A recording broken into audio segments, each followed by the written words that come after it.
Akoze bakamanzo official nongeye kubasuhuza mbifuriza kugubwa neza aho buri wese aherereye. Mugire weekend ziza bayigezemo cyangwa bayitangiye. Reka rero dukomeze mu makuru yacu n'ibiganiro kuri Pi Network aho twibanda ku itangazo ryasohotse ariko tugiye kurivuga mu camake ibisigaye murabyisomera ku buryo burambuye. Ariko mu camake iri tangazo riragira riti Mainnet ecosystem accessibility expanded. Mainnet Wallet Activation.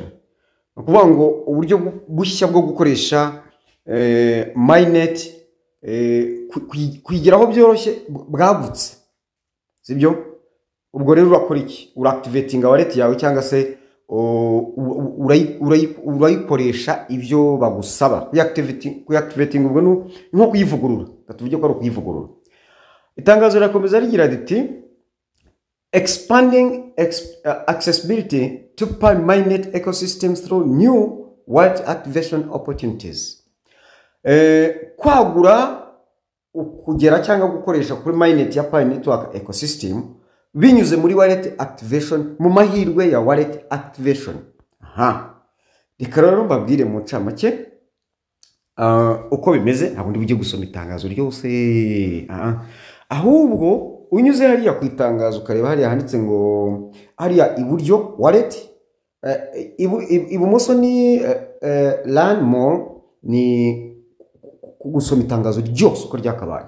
Then unyuze hariya muri wallet uhita winjira muri wallet directly, ni ukuvuga ngo uhita uhura na cya kibambasi cya Banksa na Pi bigusaba kubyactivating. Hanyuma muri iri tangazo kandi ubwo nanyarutse nimubona nyarutse mujye mumenya ko hari byo nshaka kudondagura nyuma. Mvuga ngo muri iri tangazo bazanyemo agashya ko yuko ba bantu bandi bakoze hano birareba d'abord umuntu wakoze KYC wese n'umuntu uri muri tentative wakoze KYC bitaremerwa akaba ari muri tentative. Ngira ngo birumvikanye wakoze KYC wese n'umuntu wese uri muri tentative. Hari ababikoze rero ahambira urakomeza ukabikora ko nta kindi gishya cyajemo, ariko abo nibo bireba kandi baravuga yuko bagiye kubikora mu buryo bwihuta. Ibi uburyo bazanye ni uburyo bwo kwihutisha icyo gikorwa kugira ngo migration zibone uko ziba. Hanyuma rero agashya bazanyemo nakangaka ayo harimo udushya twinshi ariko kanibande kuko ingenzi cyane kari turi bumve neza impamvu zawo. Harimo abantu bashya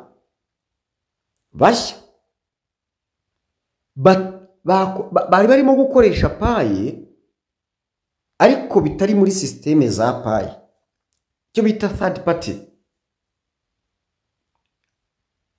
Abangaba third party services ni abantu bakoresha Pi batanga service.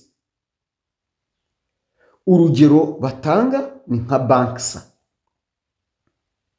Ubwo turashyiraho na za Bytegate na za OKX kuko hano birareba abamaze gukora KYC ndetse n'abakoze KYB bashyiriweho uburyo abo bita non-user, Pi non-users bashyiriweho uburyo ko nabo activating your wallet bashaka bakahita bajya no kuri application mining bakaba ba mining. Birumvikana muri make bakaba full members cyangwa se full users ba Pi Network. No kuvuga ikintu kuvuga ngo nka Banksa, dufashe urugero nka Banksa dore ko ari nayo muri buhingukireho, ifite uburenganzira yahawe amahirwe, that's what we call opportunities. Hariya hejuru batubwiye yuko nayo inyuze muri wallet activation yemerewe no kujya muri Pi app ikaba yakuzuza n'ibindi bisabwa ikaba umunyamuryango wa Pi wuzuye umayininga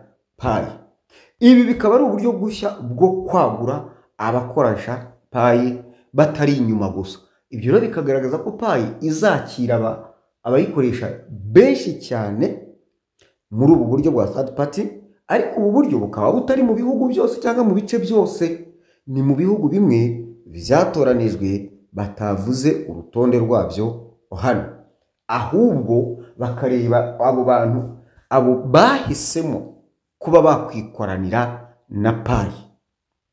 Abo rero nibo bari listed cyangwa se barinarebwa n'icyo gikorwa cya Pi mainnet wallet creation expanded birumvikana.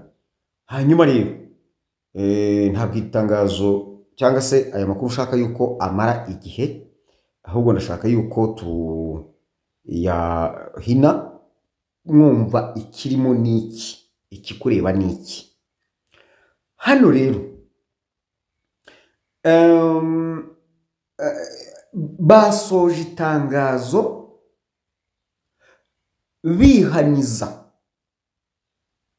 baburira, bajya inama, batangaza yuko abantu birinda ku mikoreshereze ya platforms turi gukorana nazo. Nsoza reka nsoma aya magambo. On a broader level, this integration benefits the entire ecosystem. Hano baravuga ku nyungu ziri muri ibi bintu, iyi gahunda iriho nshyashya. More pioneers, urumva hazabaho kwihuza kw'abo bantu bandi badufitiye umumaro nka ba bank reka mvuge ngo y'abandi bafatanya bikorwa, bizatuzanira inyungu zagutse zigera muri systeme yose ndetse no kwisi hose.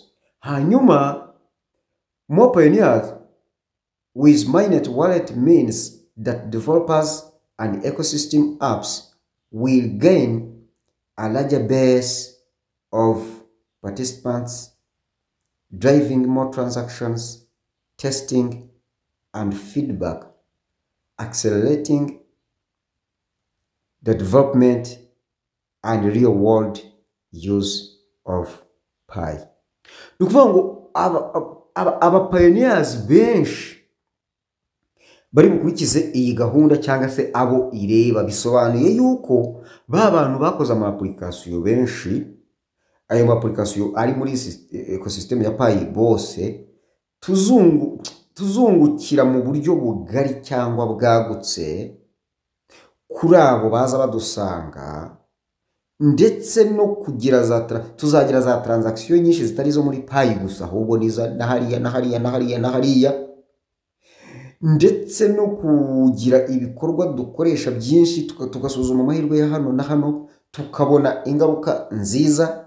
Ibyo byose bigamije gushyira umuvuduko mu iterambere ry'isi mu mikoreshereze yayo ya Pi network.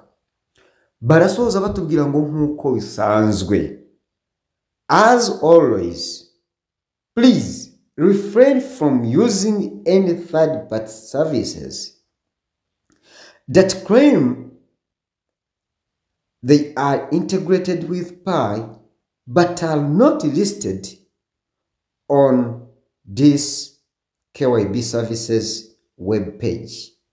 If you do, you run the risk of scams or frauds. Nkuko bisanzwe, muririnda abantu biyitirira yuko bamaze kugirana imikoranire na Pi network kandi atari byo, nta bagaragara hano kuri liste iri ku rutonde. Muraza kurubonaho hasoza itangazo mukandi mu murubone. Niba uramutse ubikoze, uzirengere ingaruka zizagira gute uzahura nazo. Ese hari benshi batazi cyangwa se batibuka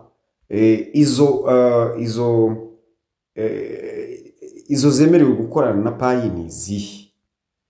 Nizo nagira ngo mbasomere kugira ngo nazo tuzisorezeho mugende mubizi. Hari OKX, iyo yaremewe ubu ngubu, noneho yemerewe no kuzakora KYC, usibye KYB gusa. KYC isanzwe iramutse ishatse kubikora igiye muri Pi app ishobora kumayininga, buriya bayihaye rugari. Hari Bytegate, iyo nayo iri ku rutonde yaremewe. Hari Gate.io, iyo nayo yaremewe. Hakaba Pionex, iyo nayo yaremewe. hakaba Mexic iyo nayo yaremewe, ndetse ya gatandatu yiyongereyeho ubu ngubu ni Banksa ya yindi turimo kuverifyinga. Maze rero ararekwa ntashira, itangazo ibikubiyemo mu ncamake ni ibyo ngibyo, ahasigaye mu mining ku gihe kandi mu birarikire n'abandi. Icya kabiri, mwibuke no ku mininga Ruby network, murebe ikiganiro nabashyiriyeho kibafasha mininga Ruby. Hanyuma ni ikiganiro nimero 219 cyo ku mininga Ruby, ariko kuri Pi network kuko ariho turi bwa Ruby nako sinagasiga. Buriya nasomye bya Ruby ndumirwa neza inzira zose Pi irimo kunyuramo nizo Ruby nayo irimo kunyuramo, kandi nyiri Ruby iyo avuga Pi ayivuga imyato akayita ndavuga nti uyu nawe isaha n'isaha ashobora kwiyunga kuri Pi. Hanyuma rero ikindi mutagomba kwibagirwa gikomeye cyane, hera ruhande usuzuma urebe buri kantu kose kuri Pi ko kuzuye, uvuga uti banyimye kawesi wenda, hanyuma utegereze ubayiningi, ariko ibindi byose wabyujuje. Uwakoze ibyo byose rero nakomeza asuzuma arebe niba nta kindi bamuhaye kuzuza kugira ngo adatakara. Ariko ikiruta ibindi, nimukurikira amakuru hano muri Pi, niba mutabishoboye nk'abumva ururimi rw'ikinyarwanda, muze hano kuri Kamanzi Official, nta gatangazo gasohoka ntabagezaho cyangwa se ntaba nacakiye. Ubu mfite umwanya utuma noneho mbibona bisesuye ku buryo buri gatangazo gasohoka mbabwira ni ngaka, agasohotse ni ngako, agasohotse ni dore ngaka, byarimba ngarababwira karavuga gutya. Ngaho ni mukore subscribe abatarayikora, mukande like, mutwandikire muri comment, musharing iyo nkuru, mututere ingabo mu bitugu, dukomeze tubakorere. Kandi abakeneye ko mbafasha, ndimo ndashyira amasomo hano, bikorwa gutya, nimufasha bari byo mukurikira, kuko kumpamagara biragoye n'ubwo ubu ngubu mubyemerewe, no kunyandikira byo rwose byo simbizi, ariko nimushyira imbaraga mu gukurikira ibyo mbaha hano, byaba ibyo mbigisha, byaba ari amakuru mbagezaho cyangwa ibindi mbaganiri, mukubwe neza.